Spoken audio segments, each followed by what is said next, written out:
What's going on, everybody? Welcome back to Outside the Stadium. We are here today with UFC featherweight Alex Caceres. Alex, what's going on? Oh, just getting ready for the fight. The last day of the weight cut, 2 pounds out. Just relaxing, gonna float the rest off, do some meditation and zoning out, I guess. Awesome. Sounds good. Weight cut doesn't sound so chill though. But Well, I don't cut too much weight. I've actually completed like two mock sparring rounds, two mid work rounds, and then I ran a mile and a half this morning and did some jump rope at the end of all the training and stuff. So my energies are pretty high. I don't really cut weight anymore since I moved to 145. yeah, definitely. Sweet. So I go by Kush. Coming at you from that packed UFC arena is Diro. What's up, Diro? What's going on, everybody? And coming at you from his own home is Uppercut Harry up there. All right. Harry, you want to lead us off? Yeah. So I wanted to know a little bit about how you're preparing for your big fight this Saturday night against Chase Hooper. Well, all the same, we watch tape on our opponents. We see what they prefer to take the fight, and we try to, how would you say, accentuate the skills that we're good at, also fill in the holes that we're lacking in, and that's how the camp pretty much went. We know the guy wants to take us to the ground, so, but just like for me and all my other fights, I've always tried to work more on my ground game and my wrestling and my takedown defense and all that stuff, because I feel like even if the guy's a striker, the minute they get in there with me, they're trying to grapple me down anyway. So we've just been doing that, keeping in shape, and the same old, I just prepare for fights. Yep. Same old, but not this time, actually. You said your last fight was almost a year ago, and I saw you actually switched camps during that time. Like, what did you do during all that time off? Are we going to see like Alex Caceres 2.0?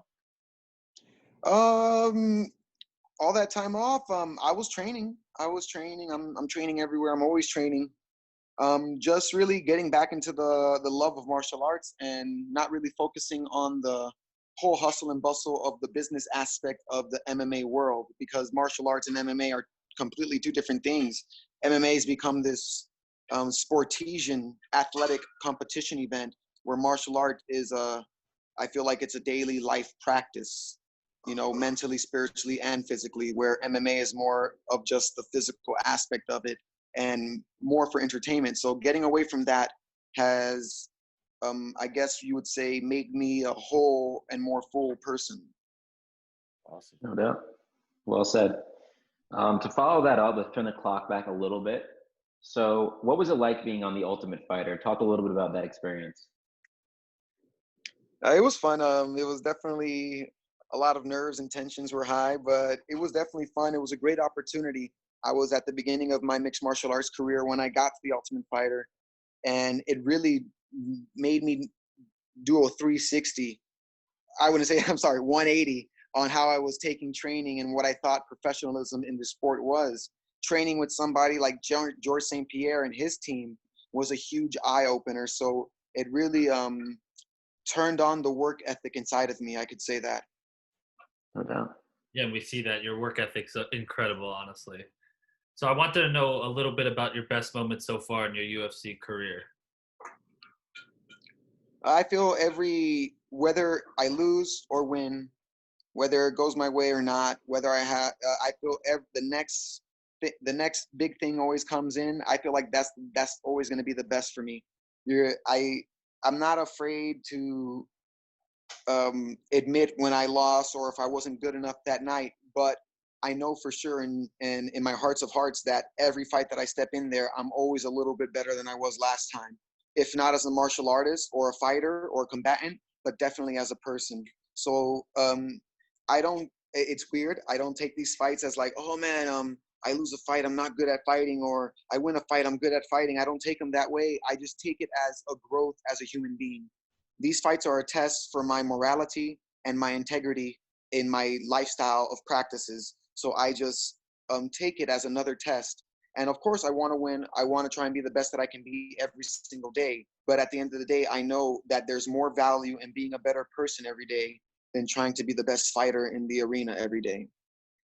Yeah, I love that. It's a great perspective. And let's talk about person, actually. I saw you made some comments about you want to develop a new way of living, and you were talking about starting this farm. Alex, you here with us?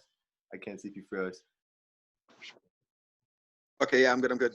Oh, you're good. You're good. Wait, did I freeze? Okay. For like a tiny bit. So I saw you talking about developing a new way of living. You're talking about starting that farm. Can you just tell us a little bit about your idea? Well, it's really not necessarily my idea, to be quite honest. I'm kind of leeching off a lot of ideas from the Venus Project, and this was something that Jacques Fresco, who was what do they call those guys? A civil engineer, I guess, a very smart man, and he wanted to recreate what society is, because we created a society of planned obsolescence. You know, we want things to go bad so that we have to rely on somebody or be dependent on somebody to fix that problem for us.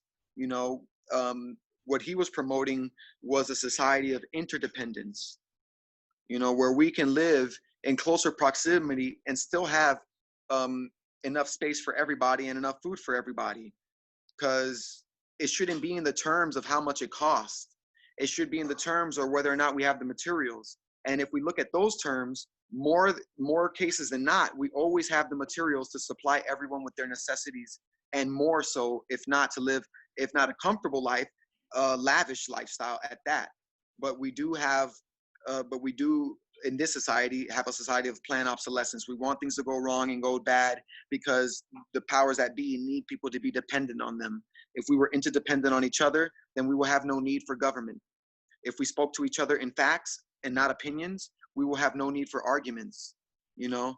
So he was just trying to recreate the way we were living. So I kind of hearkened to that idea. So what I wanted to develop was a place where, you know, where you can be self-sustainable, but still have all the modern amenities that modern lifestyle presents for us all, like internet, electricity, lights, you know, running water. We can still have that and do it in a way that doesn't harm or leave any footprints on this earth and doesn't take away from the next man next to you.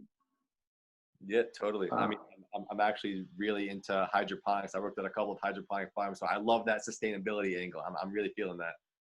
Yeah, man. I mean, if you go to Singapore and you see their tower gardens, like that's where they get all their produce from, and it's a very small area, and you can grow like, man, it's so easy. It's just there's no limit on height. There's no limit. No, exactly. We can always go up, and then you can just, like, a 10-acre farm can fit on a 10-story building. You know, like it's insane. Oh yeah, it's super interesting stuff. Honestly, I took environmental science in college. And I actually love that class, so maybe I'll revisit some of those notes. Yeah, come. Yeah, no joke. All right, to get back on fighting, let's talk about your UFC debut back in 2011. You want to talk a little bit about that experience? That was against Mac and Semazir, I believe. And quite honestly, man, the camp was choppy. I wouldn't say it affected my endurance, but definitely I had too many minds in my mind. Had too many coaches trying to put their hands on my time and trying to, really tell me how to do my thing. And I'm young and foolish, so I did give in to a lot of those foreign powers, and I shouldn't have, but I felt like I started off the fight good. I hit him right square in the face the first punch. I busted his nose open. I'm like, oh, I'm doing great. And I started like, let me just rush this guy. And then, I fell into a trap, and it happened pretty quick. I was disappointed.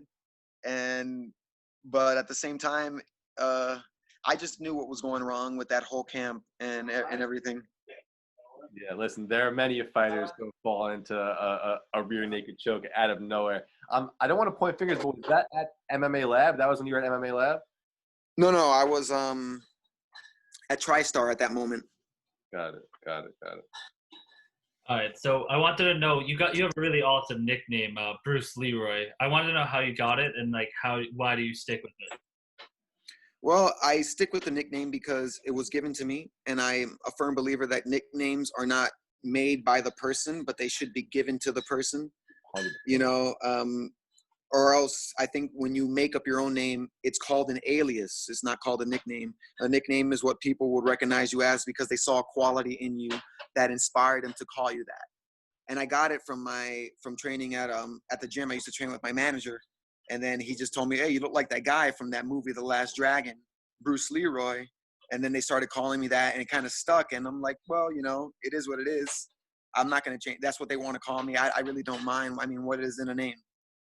Yeah, true, very true. I gotta ask you, because this is your division, the fight we're expecting to see on Fight Island is that rematch between Alex Volkanovski and Max Holloway. Who's taking that fight if it goes down on Fight Island? Dude, I just don't watch fighting to give you any type of information on that, to be honest with you. I don't keep up with the sport. I don't watch it at all. I don't know half the fighters on the roster. That is wild. Alex Caceres knows about his business. He isn't focused on everybody else. All right. That's super. That's interesting. Wouldn't have guessed. But my last question will be: you've spoken about a couple of different fights that you've had. What was your favorite fight and why? I enjoyed both the Pettis fight and the Yair Rodriguez fight. Because it's very rare for me to really encounter great strikers in the UFC, or strikers that are going to match my level in the UFC or anywhere really. And I felt like those two guys we were on par, and that's enjoyable to me. I like to push my limits. I like to, especially in the things that I like to do, which is striking and stand up most of the time. So I really like to, it's enjoyable to me to see, and it makes me feel like I've been in a fight, you know, like we can get taken down and hugged for 3 rounds and whatnot and really not do anything. But I don't know, a part of me needs to get punched and kicked in the face a little bit so that I can feel I'm doing what I'm doing and not just having a wrestling match. Wrestling matches are great. I like wrestling and grappling, but I'm here to fight, not just to do one thing, you know, not to be one-sided. And not to say that I'm trying to make everything a striking match. I grapple. I love to grapple, but I mean, you do get some of those people that just want to not, or at least my opponents, I get a lot of opponents that just want to hold me there and not really do anything. And then I have to move or do something and then make the mistake or make an opening for them to try and capitalize on it. Yeah, that's a Chase's style. You might have to do it again this Saturday night. And I just wanted to quickly say that I had an inkling you would pick that fight versus Yair Rodriguez. I think you guys are very, very similar fighters. So that was a really cool fight, like just creative striking and stuff. Yeah, I mean, we're all martial artists, you know. I feel like, and that's a whole other thing. But we are in this sport and in this job for entertainment. So let's give them what they want, what they came here to see, you know. And Sure. I guarantee it, win or lose, we're all going to benefit from it. 100%. And we'll all be watching this weekend.